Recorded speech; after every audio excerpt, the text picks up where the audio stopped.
কোন 7 শ্রেণীর ব্যক্তি, কোন অভাগা, কোন কপাল পোড়া সেই 7 শ্রেণীর ব্যক্তি যাদেরকে আল্লাহ তাআলা পছন্দ করেন না, ভালোবাসেন না। এই মর্মে তিনি কালামুল্লাহ মাজিদে ঘোষণা দিয়েছেন এবং আমরা সতর্ক হওয়ার চেষ্টা করব এই বৈশিষ্ট্য যেন কশিনকালেও কভু আমাদের মধ্যে না আসে। তাহলে কালামুল্লাহ মাজিদ আল্লাহ তাআলা যে জানিয়েছেন যে তিনি 7 শ্রেণীর ব্যক্তিকে পছন্দ করেন না, তার মধ্যে প্রথম শ্রেণী হচ্ছে সীমা লঙ্ঘনকারী। আরবিতে বলে আল মুআতাদুন। সীমা লঙ্ঘনকারী ব্যক্তিকে আল্লাহ তাআলা পছন্দ করেন না। লিমিট ক্রস করলে আল্লাহ তাআলা পছন্দ করেন না। লিমিটকে কেউ যদি ওভারস্টেপ করে, ক্রস করে, আল্লাহ তাআলা পছন্দ করেন না।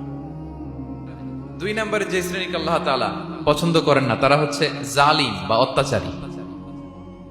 জালিম বা অত্যাচারী, যারা জুলুম করে তাদেরকে আল্লাহ তাআলা পছন্দ করেন না। আল্লাহ তাআলা বলছেন فأما الذين كفروا فأعذبهم عذابا شديدا في الدنيا والآخرة وما لهم من ناصرين। যারা দুনিয়াতে কুফরি করবে কঠিন শাস্তি দুনিয়াতেও আখিরাতেও। وأما الذين آمنوا وعملوا الصالحات فيوفيهم أجورهم। আর যারা ঈমান আনবে সৎকর্ম করবে তাদের প্রতিদান আমি আল্লাহ বুঝিয়ে দেব। والله لا يحب الظالمين। তবে জেনে রাখো আল্লাহ তাআলা জালিমিনদেরকে পছন্দ করেন।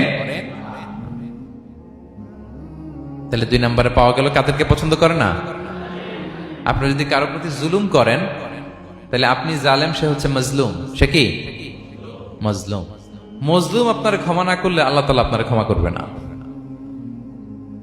মজলুম যদি ক্ষমা না করে আল্লাহ তাআলা কঠিনকালেও আপনাকে ক্ষমা করবে না। এজন্য জুলুম যেন আমরা কখনো না করি প্রিয় ভাইয়েরা। 3 নম্বরে আল্লাহ তাআলা অহংকারী দাম্ভিক লোককে পছন্দ করেন না। অহংকারী, আমাদের তো অহংকার টহংকার নাই না? আছে অহংকার? আছে। কিসের অহংকার বলেন? টাকার, আর ক্ষমতার, আর সৌন্দর্যের, আর পাওয়ার, সোশ্যাল পাওয়ার। এই যে অহংকার, অহংকারের খাঁচা থেকে মুক্ত রাখো আমাদেরকে তুমি প্রভু হয়ে। পড়েন আমিন। এটা একটা ভয়ঙ্কর খাঁচা।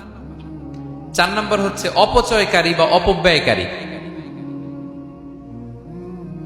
অপচয়কারী বা অপব্যয়কারী, এই শ্রেণীর ব্যক্তিকে আল্লাহ তাআলা পছন্দ করেন। আল্লাহ বলেন কুলু ওয়াশরাবু ওয়ালা তুসরিফু। তোমরা খাও পান করো কিন্তু ওয়ালা তুসরিফু, তোমরা অপব্যয় করো না। ইন্নাহু লা ইউহিব্বুল মুসরিফিন। আল্লাহ তাআলা অপব্যয়কারীকে পছন্দ করেন না। অপচয়, প্রয়োজন নাই তারপরও খরচ, অপ্রয়োজনীয় খরচ, এটা আল্লাহ পছন্দ করেন না। ইভেন কি দানের ক্ষেত্রেও আপনি যে দান করবেন, এখানেও ভারসাম্যপূর্ণ দানের কথা বলা হয়েছে। আল্লাহ বলছেন ওয়াল্লাযীনা ইযা আনফাকু লাম ইউসরিফু ওয়া লাম ইয়াকতুরু ওয়া কানা বাইনা যালিকা কাওয়ামা। যারা দান করে, দানের ক্ষেত্রে কৃপণতাও করেন আবার সব দিয়ে দেন। যেমন আপনার ছেলের স্কুলের বেতন দিতে হবে, ফ্যামিলির খরচ আছে, এটা আছে সেটা আছে, কিন্তু আপনি বেতনে সব দিয়ে দিলেন একজনকে, তো আপনি চলবেন কেমনে? দেয়া যাবে না। ভারসাম্যপূর্ণ হয় নাই, ভারসাম্যপূর্ণ হইতে হবে। তাহলে অপচয়টা আল্লাহ তাআলা পছন্দ করেন না। 5 নাম্বার খেয়ানতকারী। আমানতের খেয়ানত যে করে বা বিশ্বাসঘাতক, আমানতের খেয়ানত যে করে। অনেক লম্বা কথা, আমি যেহেতু সময় কম শেষ করে দিচ্ছি। ইন্নাল্লাহা লা ইউহিব্বুল খাইনিন। আল্লাহ তাআলা খেয়ানতকারীকে পছন্দ করেন, বিশ্বাসঘাতকতা যে করে। আল্লাহর কথা বাদ দেন, আমাদের সমাজে বলেন কেউ যদি বিশ্বাসঘাতকতা করে আমরা পছন্দ করব? করব না, তাকে কেউ পছন্দ করে না। ইন্নাল্লাহা লা ইউহিব্বু মান কানা খাওয়ানান আসিমা। পাপী খেয়ানতকারীকে আল্লাহ পছন্দ করেন না। 6 নম্বরে হচ্ছে ফাসাদ সৃষ্টিকারী, বিশৃঙ্খলা সৃষ্টিকারী। সমাজে যারা বিশৃঙ্খলা সৃষ্টি করে তাদেরকে আল্লাহ পছন্দ করেন না। আল্লাহ বলেন ইন্নাল্লাহা লা ইউহিব্বুল মুফসিদিন। আল্লাহ তাআলা ফাসাদ সৃষ্টিকারীদেরকে কখনো পছন্দ করেন না। সমাজে নানাভাবে, সামাজিকভাবে ফাসাদ, রাজনৈতিকভাবে ফাসাদ, অর্থনৈতিকভাবে ফাসাদ, এই যত ফাসাদ বিশৃঙ্খলা আছে এগুলোর হোতা যারা, তাদেরকে আল্লাহ পছন্দ করে না। সব শেষ হচ্ছে মন্দ কথার প্রচারক। আমার ভাইয়েরা, কি কথা? কোন ধরনের বাজে কথা, মন্দ কথা, অশালীন কথা, অশ্লীল কথা আমরা মুখ দিয়ে উচ্চারণ করব। কোন ধরনের বাজে স্ট্যাটাস, মন্দ স্ট্যাটাস, অশালীন স্ট্যাটাস আমরা ফেসবুকে দিব কারো এরকম অশালীন স্ট্যাটাস শেয়ার দিব? নেভার, কখনো দিব না। আল্লাহ পছন্দ করেন। আল্লাহ বলেন, লা ইউহিব্বুল্লাহুল জাহরা বিসসুই মিনাল কওলি ইল্লা মান যুলিম ওয়া কানা আল্লাহু সামিআন আলিমা। কোন খারাপ কথা কেউ প্রকাশ করবে, পাবলিক করবে, ওপেনলি বলে বেড়াবে, এটা আল্লাহ পছন্দ করে না। কিন্তু সে যদি মাজলুম হয় সেটা ভিন্ন কথা।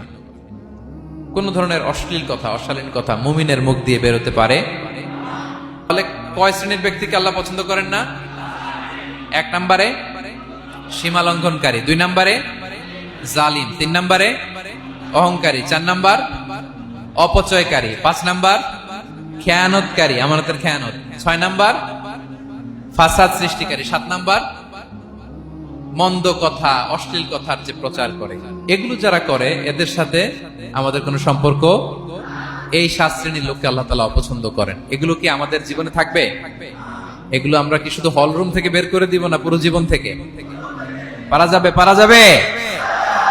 আওয়াজ করে পড়ুন ইনশাআল্লাহ।